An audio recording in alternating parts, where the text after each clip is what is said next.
Ya, pemirsa, kisah Ira Nurhaliza viral di sejumlah media sosial. Ira yang sudah diterima di kampus impian menyampaikan semangat optimis kepada sang bunda yang mengidap kanker. Ma, lawan kankernya, kakak sudah di kampus terbaik, tagar IPB. Itulah kata-kata yang dituliskan Ira dalam sebuah poster saat menjalani masa pengenalan di kampus. Mahasiswi kelahiran Dumai 18 tahun lalu ini merupakan mahasiswi Sekolah Vokasi IPB, Manajemen Agribisnis Angkatan 55, dan saat tengah menghadapi hari pertama ujian akhir semester matrikulasi, Ira pertama kali mendapat kabar bahwa ibunya, Siti Patimah, divonis kanker. Terenyuh dengan kondisi Ira, salah satu sahabatnya Muhammad Dandi menggalang dana melalui kitabisa.com untuk kesembuhan ibunda Ira.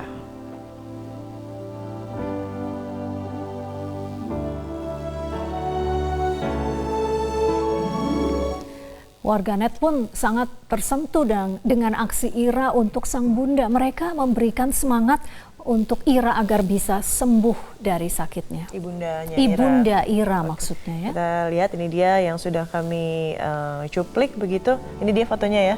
Sudah diterima begitu di kampus impian. Semangat terus kakak, banggakan orang tuamu. @Elita_Karlina yang memberikan semangat untuk Ira. Kalau ini dari Wahyu Kembara, semangat Ira, semoga mamamu diangkat semua penyakitnya dan sembuh. Amin. Amin. Kita lihat lagi, ini memang sempat trending di media sosial Instagram tepatnya. Dari Nanhanan, semangat Ira, semoga ibumu lekas sembuh dan diangkat semua penyakitnya. Amin. Dan pemirsa, aksi Ira mendorong salah satu sahabatnya menggalang dana untuk kesembuhan ibunda Ira melalui kitabisa.com. Bagaimana caranya membantu Ira pemirsa dan berapa dana yang kini sudah terkumpul? Kita lihat informasinya berikut ini.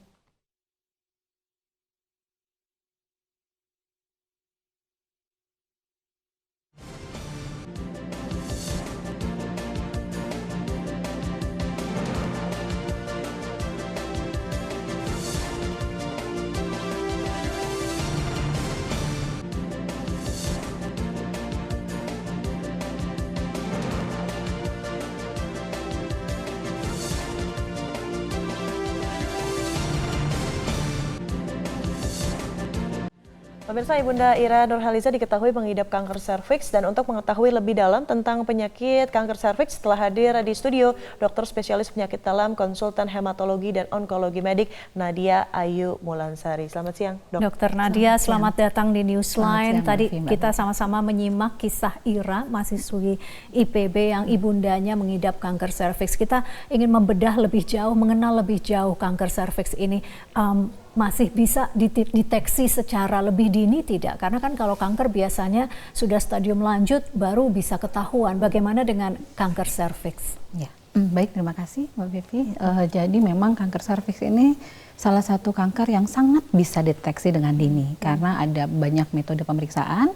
Salah satunya IVA, kalau sering mendengar mungkin, dan Pap smear tentunya yang sudah sangat familiar. IVA ini apa, Dok? Bisa dijelaskan? IVA itu jadi pemeriksaan sebenarnya itu intinya pemeriksaan seperti pemeriksaan dalam, jadi dibuka, dilihat, diambil sedikit sampelnya, dilakukan pemeriksaan. Juga Pap smear mungkin yang sudah sangat populer ya, rasanya sudah digalakkan berbagai macam elemen masyarakat, LSM ataupun rumah sakit sudah menggalakkan pemeriksaan Pap smear gratis ya, karena ini bisa mendeteksi dari stadium sangat dini kanker serviks, sehingga semakin dini kanker ini terdeteksi, semakin besar angka kesembuhannya tentunya. Dan satu lagi, kanker serviks adalah salah satu kanker dari sedikit kanker yang sangat bisa dicegah dengan pemberian vaksin. Nah ini dia, dilema pemberian vaksin ini juga menjadi rumor begitu di masyarakat. Ada, kalau kita lihat di Amerika Serikat 4 tahun yang lalu memberikan vaksin secara dini di anak usia bahkan 10 tahun begitu. Nah sebetulnya pemberian vaksin paling ideal untuk bentuk preventif paling optimal itu di umur berapa, Dok? Ya, idealnya memang sebelum mereka menikah, jadi sebelum ada paparan. Intinya sebelum melakukan hubungan seksual. Ya, jadi karena kalau di Amerika diasosiasikan pada umur tertentu, kurang lebih mungkin 12-14 sudah ada paparan hubungan seksual, jadinya mereka melakukan secara dini gitu ya. Jadi pada dasarnya adalah mereka yang belum diberikan pada mereka yang belum pernah melakukan hubungan seksual.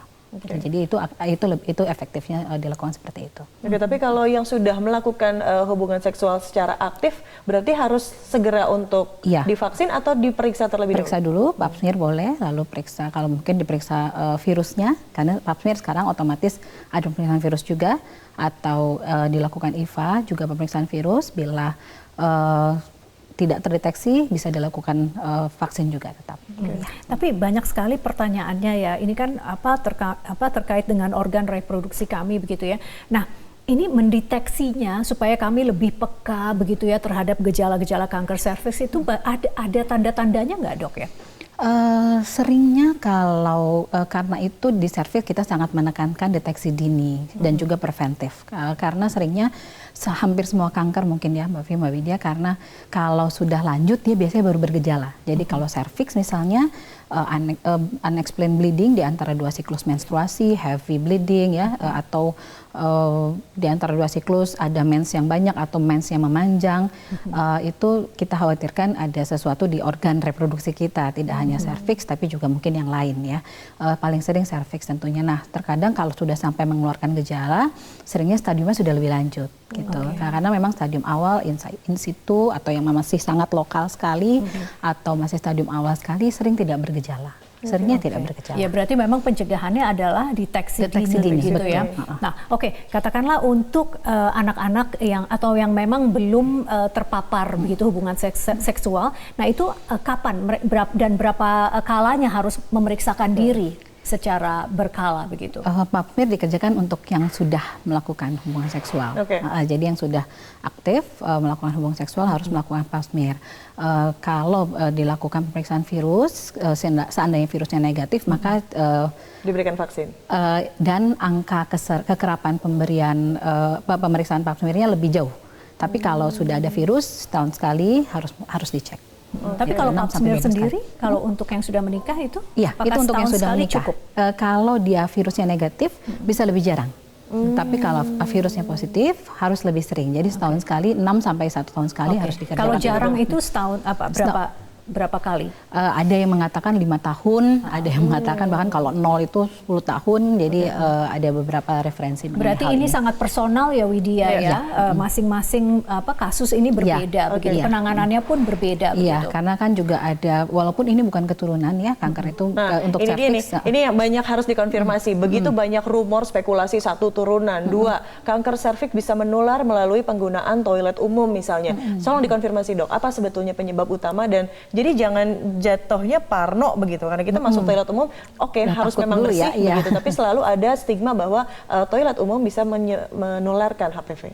Ya, kalau serviks, khusus serviks bukan turunan ya. Ada beberapa kanker yang memang gennya tinggi sekali, misalnya breast atau ovarium ya. Salah satu kolorektal juga ada sebagian gen di situ yang berperan. Itu memang ada faktor turunan ya. Tapi kalau serviks enggak.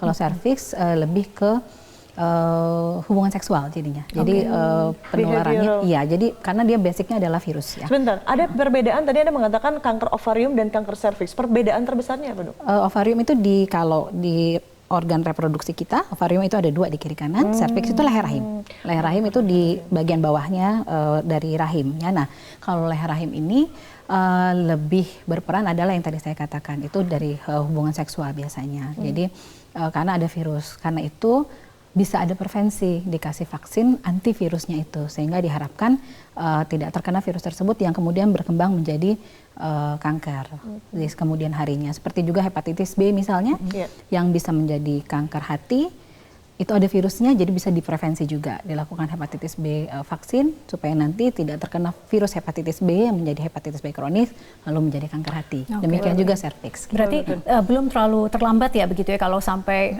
sekarang kita belum mendapatkan vaksin, kita bisa minta vaksin, itu masih bisa mencegah, masih efektif pencegahannya, Dok, untuk deteksi dini dulu. Ya, jadi lakukan dulu pap smear kalau sudah aktif seksuali aktif, lakukan pap smear atau IVA, lalu kita nanti nilai dari situ. Baik. Terima kasih, wajib Dr. deteksi Nadia. dini ya Widya, dan teman-teman jangan lupa begitu, itu sangat penting ya.